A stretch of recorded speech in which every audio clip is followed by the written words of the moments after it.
নীল sir, আপনি sorry sir sir sir আপনি একটা ইনফর্ম করেননি কেন আমাকে?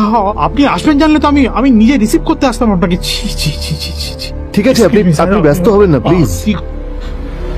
জানোইনি কে? নিজের বসকে এভাবে একজন ভিখারিকে হাতে পায়ে ধরতে দেখে গার্ডটিও অবাক হয়ে গেল। আরে sir, sorry sir, extremely sorry, আপনি আমার সঙ্গে আসবেন। সরি স্যার, সরি, ভুল হয়ে গেছে স্যার। সালাম স্যার। নীল কি তবে পরেও কেন একজন ধনী বাবা তার মেয়েকে গরিব ছেলের সাথে বিয়ে দেন?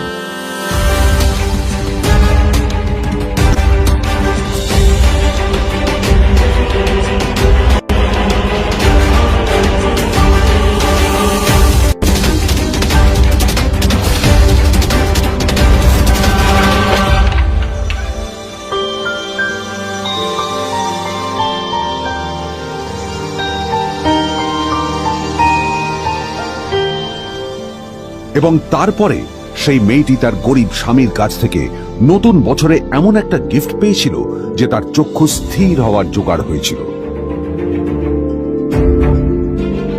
আর ওর স্বামী সম্পর্কে সত্যিটা জানার পর তো ও প্রায় অজ্ঞান হয়ে গিয়েছিল।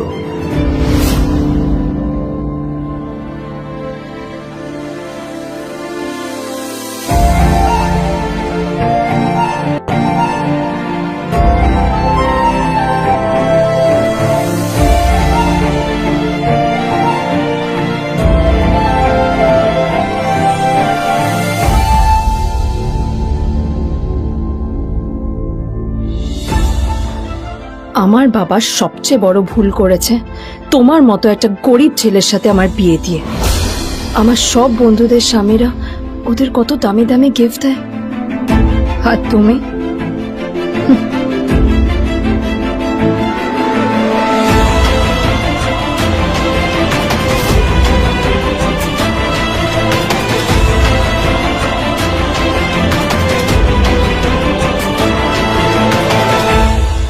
আদ্রিতা তার বাবার কথায় নীলকে বিয়ে তো করেছিল, কিন্তু ও শর্ত দিয়েছিল যেন বাড়ির বাইরের কেউ না জানতে পারে যে নীল ওর স্বামী। নীল ওই বাড়িতে ঘর জামাইয়ের মতো থাকলেও ও যেন ওখানে একজন চাকর ছিল। সবাই ওকে অপমান করত। ওই বাড়িতে না ও ঠিক মতো খাবার পেত, আর না ওর কোনো আলাদা ঘর ছিল। কখনো কার্পেটের উপর ঘুমতো, তো কখনো আবার পোষা কুকুরের ঘরের পাশে নীলকে ঘুমোতে হতো। হাত খরচ মেটাতে ও এক জায়গায় ওয়েটারের কাজও করত।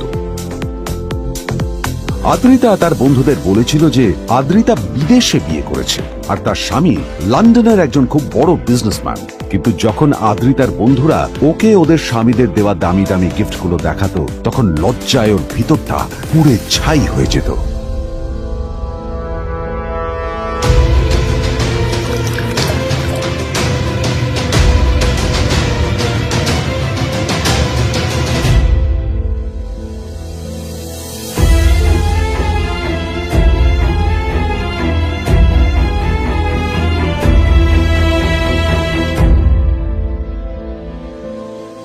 এই যে শোনো, নিউ ইয়ারে আমার একটা গিফট চাই তোমার থেকে। আর গিফট যেন দামি হয়, হ্যাঁ, মানে খুব দামি, কয়েক লাখ টাকা। ওকে? কয়েক লাখ টাকা? কিন্তু অদ্রিতা, এত টাকা আমি একসাথে কখনো দেখিনি। তোমাকে এত দামি গিফট আমি কি করে দেব? এটা তো তোমার বিয়ে করার আগে ভাবা উচিত ছিল। একজন পুরুষ মানুষ হয়ে নিজের স্ত্রীর এইটুকু ইচ্ছা তুমি পূরণ করতে পারবে না? স্ত্রীর এই কথাগুলো নীলকে আহত করে। নিঃশব্দে ওখান থেকে চলে যায় নীল।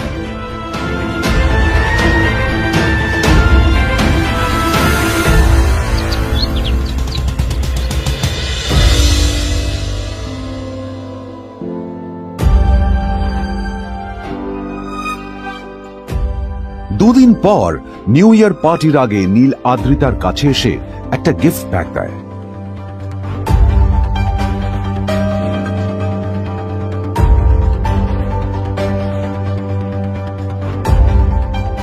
আদ্রিতা মুখ বেজার করে বাক্সটা খুলল, তবে তারপর বাক্সের ভেতরে গিফটটা দেখতেই ও চমকে গেল।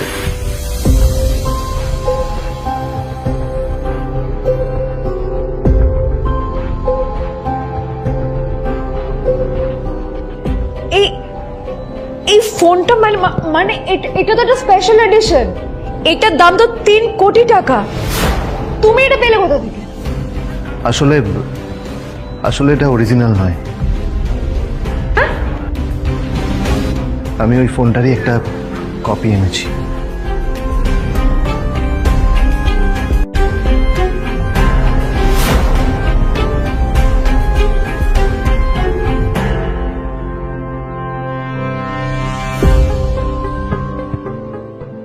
কিন্তু আদ্রিতার নীলের কথা একটু সন্দেহ হয়, কারণ ফোনটা দেখে একেবারেই আসল বলেই মনে হচ্ছিল।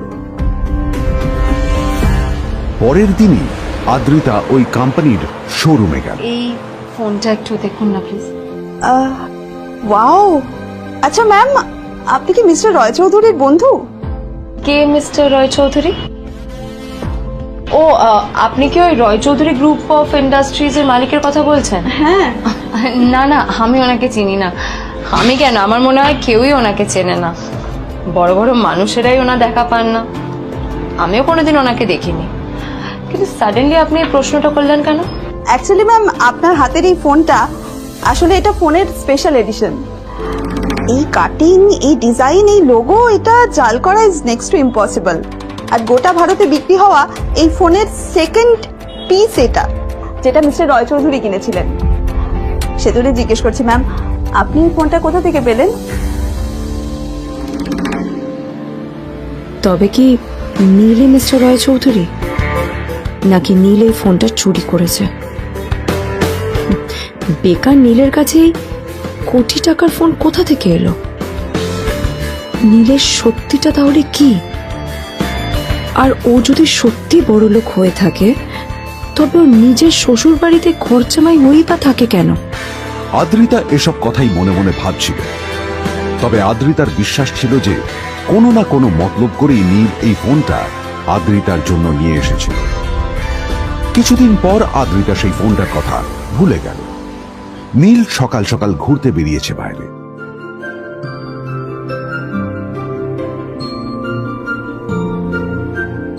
কটা বাজে রে? আমার খুব লেট হয়ে গেছে বুঝলি। তোরা খেল, ঠিক আছে? তোরা খেল, আমি আসছি।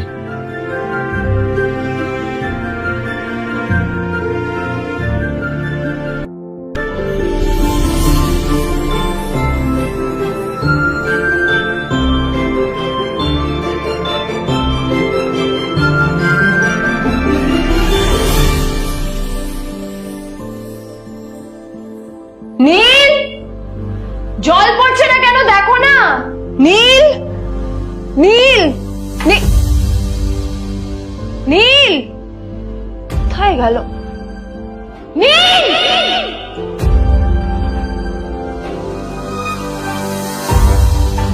নীল, নীলকে ডাকছে কেন বলতো? ওইদিকে বাড়িতে আদ্রিতা আর চিত্রা আশ্চর্য হয়ে গেল যে নীল হঠাৎ কোথায় উধাও হয়ে গেল।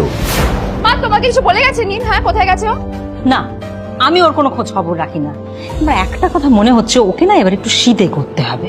একটা কাজে যদি আসতো ছেলেটা, যখনই কোনো কাজের কথা বলি ভ্যানিশ হয়ে যায়। আমি ওকে বলেছিলাম R&B গোল্ডেন ডায়মন্ড থেকে আমার সেটটা নিয়ে আসতে, আনেনি। আনেনি। আজকেও ভালো করে অফিসে নিয়ে যাব, ভ্যানিশ হয়ে গেল। কোথায় গেল কে জানে। আমার ভাগ্যে জুটেছে এরকম একটা ছেলে। এই যে তুমি, তুমি কেন বিয়েটা দিয়েছিলে আমাকে? এটা আবার কি বলছিস? আমার কি দোষ? দেখ, ওই অসভ্য ছেলেটার সাথে বিয়ে দিতে চাইনি। যা করেছে তোর বাবা করেছে, এটা আমার কোনো দোষ। তখনই হঠাৎ নীল সেখানে এসে উপস্থিত হলো, কিন্তু ও দুজনকে উপেক্ষা করে ভিতরে চলে যাওয়াই শ্রেয় মনে ও, করল। এই যে লাট সাহেব ফিরলেন রাজকার্য করে। এদিকে এসো, তোমার ফাঁকিবাজির আলোচনাই এখানে চলছে। মা এসো। প্লিজ থাক, মা থাক, ভাল লাগছে না। এমনিতেই অফিসের জন্য আমার লেট হয়ে যাচ্ছে, আর বিজন আমার ওয়েটও করছে। বিজনের নাম শুনেই নীলের মুখটা ফ্যাকাশে হয়ে গেল। আদ্রিতা নীলকে উপেক্ষা করেই বলল, আরে যে এই ছেলেটার মতো আর একটা ফাঁকি বাজনা তুমি পাবে না। তুমি কেন দাঁড়িয়ে আছো? এই যে শোনো শোনো শোনো শোনো, দাঁড়িয়ে আছো কেন? তোমাকে আমি বলেছিলাম R&B গোল্ড ডায়মন্ড তোমার সেটটা তুলেছো, তোলোনি তো। এইটা চাই না আমার। তুমি আমার সাথে অফিসে যাবে, ফেরার পথে তুমি সেটটা নিয়ে আসবে। তোমার জন্য সবসময় লেট হয়ে যাবে, তোমার জন্য বিরক্ত লাগে। আর ব্যাগটা নিয়ে ওর পেছন পেছন কোথায় যাচ্ছ? যা দিয়ে ওখানে রেখে এসো। নীল চিত্রার সাথে মাঝে মাঝে ঝগড়া করলেও তার স্ত্রী আদ্রিতার সাথে ও কখনো ঝগড়া করত না। সত্য সব অপদার্থ।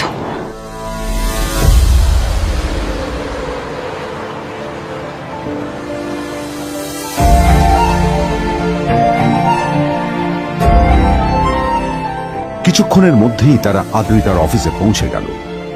আদ্রিতা গাড়ি থেকে নামতে নামতে দেখলো যে তার কাছে অনেকগুলো ফাইল আছে। নীলের দিকে তাকিয়ে ওকেই ফাইলগুলো নিয়ে ভেতরে আসতে বলল। চলো, হা করে দাঁড়িয়ে আছো কেন? ফাইলগুলো নিয়ে ভেতরে এসো।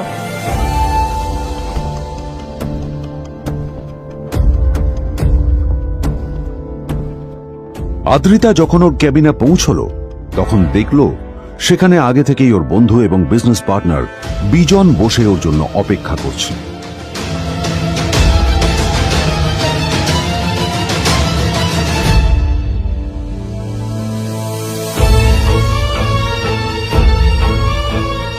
কোথায় ছিলে বলো তো? আমি 1 ঘন্টা ধরে তোমার জন্য এখানে ওয়েট করছি। এই লোকটার কি কোনো কাজকর্ম নেই? 1 ঘন্টা ধরে বসে আমার স্ত্রী আদ্রিতার জন্য অপেক্ষা করছে। সরি বিজন, আমি খুবই দুঃখিত যে বাড়ির কিছু লোকের জন্য না আমার সবসময় লেট হয়ে যায়। আদ্রিতার কথা শোনার পর বিজনের 1 ঘন্টা অপেক্ষা করার অভিযোগ 1 মুহূর্তের মধ্যে মিলিয়ে গিয়েছিল। কি হলো, হাসছো কেন? লটারি পেলে নাকি? লটারি? হ্যাঁ, তুমি আসা মানে আমার কাছে লটারির থেকেও বেশি দাম। তবে তার থেকে কিঞ্চিত কম দামি একটা গিফট আমি তোমার জন্য এনেছি।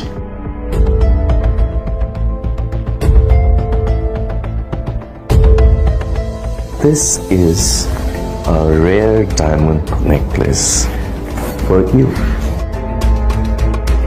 এটা আমার জন্য? সত্যি? এই শহরে এটা খুঁজে পাওয়া খুব বিরল। Just like you. Like it? Thank you. You're welcome. Thank you for the gift. আসি তাহলে এখন।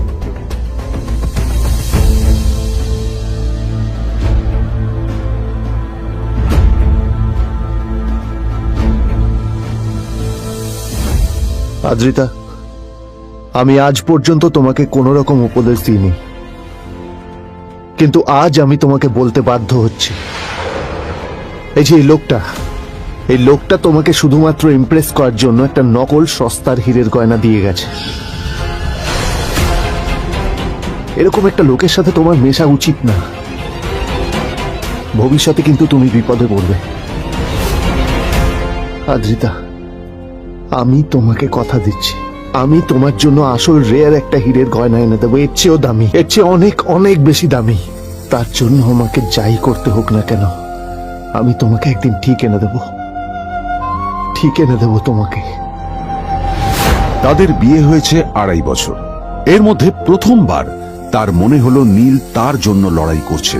নীলের এই রূপটা দেখে আদ্রিতা চমকে গেল। আজ প্রথমবারের মতো আদ্রিতার মনে প্রশ্ন এলো, নীলকে নিজের থেকে দূরে সরিয়ে রেখে আমি কি কোনো ভুল করছি? না না, এটা আমি কি ভাবছি? বিজন আমার বিজনেস পার্টনার, ও আমাদের মেইন ইনভেস্টর। নীলের এই অ্যাকশনের কারণে বিজন আমার কোম্পানি থেকে ব্যাক আউট করে গেলে কি হবে? না না না না না, নীলের জন্য আমি আমার এত বছরের পরিশ্রমকে জলে দিতে পারি না। আমার নীলকে নয়, আমার বিজনকে প্রয়োজন। এইসব ভাবতে ভাবতে আদ্রিতার নীলের ওপর রাগ হতে শুরু করে। আদ্রিতার রাগ তখন চরমে উঠে যায়। আজ প্রথমবার নীল আদ্রিতার সাথে খারাপ ব্যবহার করেছে। How dare you! তোমার এত বড় সাহস! হ্যাঁ, তোমাকে কে অধিকার দেয় বলো তো যে তুমি আমারই অফিসে দাঁড়িয়ে আমাকেই এতগুলো উল্টোপাল্টা কথা তুমি শোনালে? তোমাকে এখানে আনাই আমার ভুল হয়েছে, সবচেয়ে বড় ভুল হয়েছে। এবার চুপচাপ এখান থেকে বেরিয়ে যাও, right now. Get out! Neel আদ্রিতার এই কথার কোনো উত্তর দিল না। নীল জানতো যে ও যতই কথা বাড়াবে আদ্রিতা ততই বেশি রেগে যাবে। আদ্রিতা যেন তেন ভাবে নিজের রাগ চেপে ব্যাপারটা ওখানেই শেষ করার চেষ্টা করলো, কিন্তু ও তো জানতো না যে ব্যাপারটা তখন সবে শুরু হয়েছে। কি হলো, শুনতে পাচ্ছিস না? কালা নাকি? আমারই সামনে দাঁড়িয়ে আমার কেনা গিফট নিয়ে তুই মজা করলি? কত বড় সাহস রে তোর! নিজেকে তো বিক্রি করে দিলে ওরকম একটা ডায়মন্ড নেকলেস তুই কিনতে পারবি। তোর এই গরিবের পারফিউম, সস্তা শার্ট, পায়ে একটা ফাটা চপ্পল নিয়ে নিজেকে বড় হিরো মনে করছিস? তোর নিজের কত দাম সেটা তোর নিজের জানা উচিত। Zero, big zero. সারা খরচা মাই চল।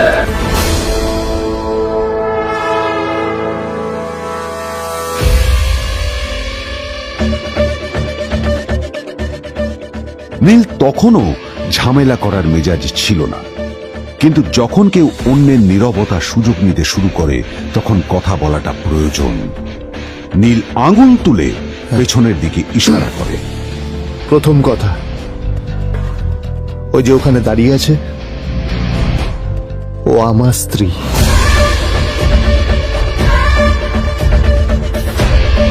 তাই আমার স্ত্রীকে তোমার নেকলেস দেওয়ার কোনো অধিকার নেই। ওকে যদি নেকলেস দিতে হয় তাহলে আমি দেব। তাই এসব ফ্রডগিরি বন্ধ করো। আর দ্বিতীয় কথা, যার পকেটে পয়সা নেই ঝনঝন আওয়াজ করা তার মানায় না।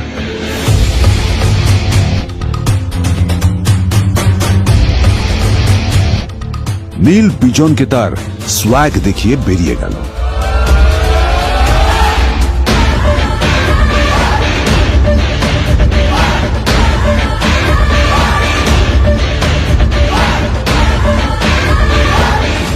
আদ্রিতার রাগে গজগজ করছিল। ওর জ্বলন্ত চোখের সামনে শুধু নীলের মুখটা ভেসে উঠছিল। ও যতই নীলের কথা ভাবছিল ততই ওর রাগ বেড়ে যাচ্ছিল। গত কয়েক মাস ধরে আদ্রিতার কোম্পানির অবস্থা একেবারেই ভালো ছিল না। আদ্রিতা তা সামলানোর আপ্রাণ চেষ্টা করছিল। কি যে করবেও সেইটাই বুঝে উঠতে পারছিল না। তারপর বিজনের সাথে ওর দেখা হলো, আর তখনই বিজনের সাথে ওর বন্ধুত্ব হলো। বিজন একটা খুব বড় পরিবারের সদস্য। আজ বিজন শুধুমাত্র আদ্রিতার কোম্পানির একজন বিজনেস পার্টনারই নয়, সাথে বড় ইনভেস্টরও। আর শুধুমাত্র বিজনের কারণেই আদ্রিতার কোম্পানি এখনো চলছে। এই কোম্পানির সমস্ত লস বিজনই বহন করে এবং আদ্রিতারও ওকে তাই খুব প্রয়োজন। বিজনের সাথে বন্ধুত্ব করা আদ্রিতার পক্ষে সহজ কাজ ছিল না। অনেক কাঠখড় পুড়িয়ে আদ্রিতা ওর কাছাকাছি এসেছিল। সবকিছু ঠিকঠাকই চলছিল, সবকিছুই আদ্রিতার প্ল্যান অনুযায়ী হচ্ছিল, কিন্তু নীল আজ এসে সবকিছু নষ্ট করে দিল। জাস্ট কি দরকার ছিল বুঝতে পারছি না। কি দরকার ছিল নীলের বিজনকে এতগুলো কথা শোনানোর? এবার বিজন আমাকে টাকা দেবে কিনা সেটাও জানি না। আমার কোম্পানিতে ইনভেস্ট করতে চাইবে কিনা সেটাও বুঝতে পারছি না। কি করব?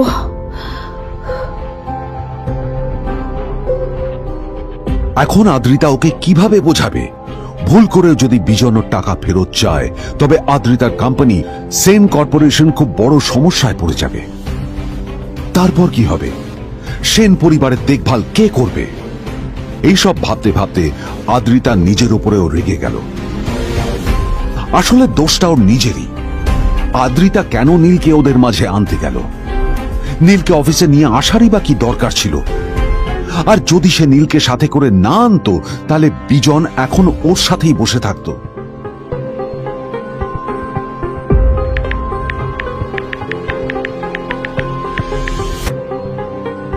প্যামেলা, আমি মিটিং এ বেরোবো, আমার চেঞ্জটা একটু নিয়ে এসো প্লিজ।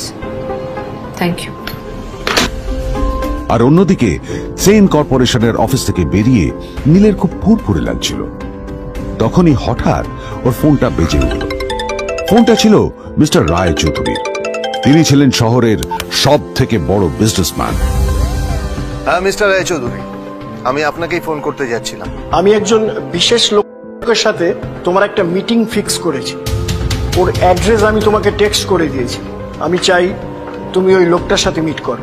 ঠিক আছে, আমি যে কোনো কারোর সাথে দেখা করতে পারি, কিন্তু তার জন্য আপনাকে আমার দুটো শর্ত মানতে হবে। প্রথমটা, আমার জন্য একটা রেয়ার হীরের নেকলেস আপনাকে জোগাড় করে আনতে হবে। আর দ্বিতীয়টা, আমি আপনাকে টেক্সট করছি, এটাও কিন্তু একই রকম জরুরি। এই দুটো কাজ আপনাকে যত তাড়াতাড়ি সম্ভব করে ফেলতে হবে আমার জন্য, ঠিক আছে? তোমার অ্যাকাউন্টে কিছু টাকা পাঠিয়েছি। কিছু জামা কাপড় কেন, যাতে তুমি ভদ্র সমাজে আসার যোগ্য হও আর তোমাকে আমি স্বামীর পরিচয় দিতে লজ্জা না পাই। তোমার কারণে আমার পরিবার লজ্জা পাবে, আমি সেটা চাই না। যখনই দেখি তখনই তুমি ভিকিরির মতো ছেঁড়া ফাটা জামা কাপড় পরে থাকো। আসলে আদ্রিতার বাড়িতে আজ ফ্যামিলি ডিনার পার্টি ছিল, আর শেষবার নীলের জন্য ওকে অনেক ঝামেলা পোহাতে হয়েছিল। মেসেজ পড়ে নীল ফোনটা নিজের পকেটে রেখে রাস্তার ধারে গিয়ে একটা ট্যাক্সি থামানোর জন্য হাত বাড়িয়ে দিল। নীল ট্যাক্সি ধরে গোল্ডেন সিটি অ্যাভিনিউর দিকে বেরিয়ে পড়ল। গোল্ডেন সিটি অ্যাভিনিউ শুধু কলকাতারই নয়, এটা ছিল সারা পশ্চিমবঙ্গের সবচেয়ে বিলাসবহুল সোসাইটিগুলোর মধ্যে একটা। আসলে এই সেই জায়গা যেখানে মিস্টার রায়চৌধুরী আজ তার জন্য গোপন মিটিং ফিক্স করেছিলেন। কিন্তু নীল কার সাথে দেখা করতে যাচ্ছে এ সম্পর্কে ওর কোনো ধারণাই ছিল না। যখন নীল সেখানে পৌঁছলো, ফুলভিলার বাগানে বসে থাকা লোকটিকে দেখে রাগে নীলের রক্ত ফুটতে শুরু করলো। নীল ওখানে না দাঁড়িয়ে বেরিয়ে গেল। তখনই হঠাৎ একটা মেসেজ এলো। আসলে আজ আদ্রিতার ফ্যামিলি গ্যাদারিং এ যাওয়ার আগে নীলকে ওর হাই স্কুলের রিইউনিয়নেও যেতে হতো। গ্র্যাজুয়েশনের পর এত বছরে এই প্রথম নীল তার কোন কলেজ বা স্কুলের রিইউনিয়নে যাচ্ছে। এতগুলো বছরে নীল তার কোনো বন্ধুর সাথেই দেখা করেনি। নীলের তার পুরনো সহপাঠীদের কথা মনে পড়তে লাগলো, যাদের সাথে ও স্কুলে মজা করত। আজ আবার ওদের সকলের সাথে নীলের দেখা হবে।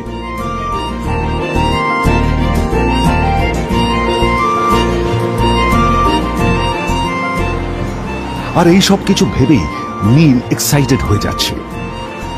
আসলে সোহিনীকে নীল তার স্কুল টাইমে পছন্দ করত।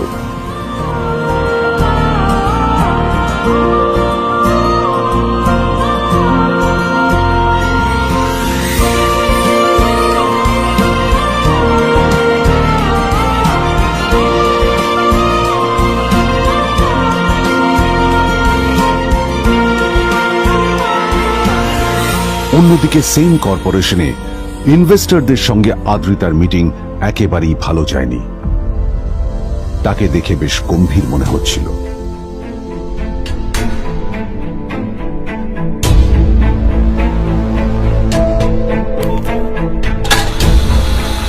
ভাই, পৃথিবীতে এমন লোকও আছে, কি দেমাগ দেখলি?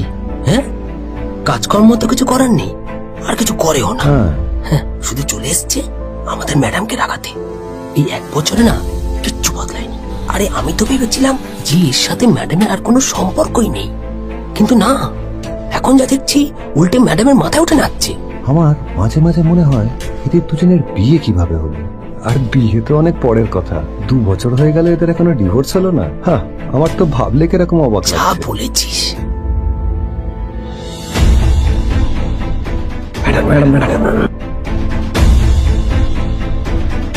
অফিসে চলতে থাকা এইসব কথা শুনে আদ্রিতার আরো রাগ হলো। আদ্রিতা ক্যাবিনে যাওয়ার পরে রাগকে নিয়ন্ত্রণ করা ওর পক্ষে আরো কঠিন হয়ে গেল। ও তখন বুঝতেই পারছিল না যে ওর রাগ কিভাবে নিয়ন্ত্রণ করবে।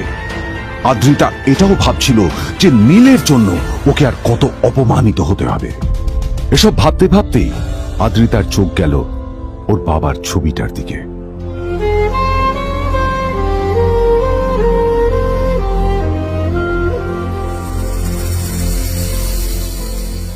আমি তো তোমার সবচেয়ে প্রিয় মেয়ে ছিলাম বাবা,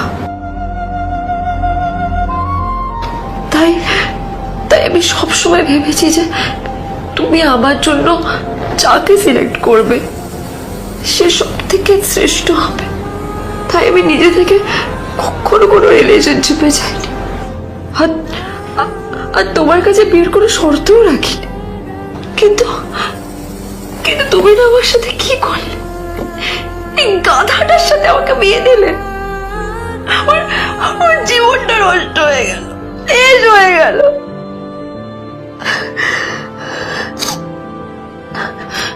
আমি যদি একটু জানতাম যে ও কিছু করে না, ঘর চাপাই হয়ে থাকবে, এইসব কাজকর্ম করে, তাহলে আমি কোনোদিনই বিয়েতে রাজি হতাম না বাবা, কোনোদিন না, কোনোদিন।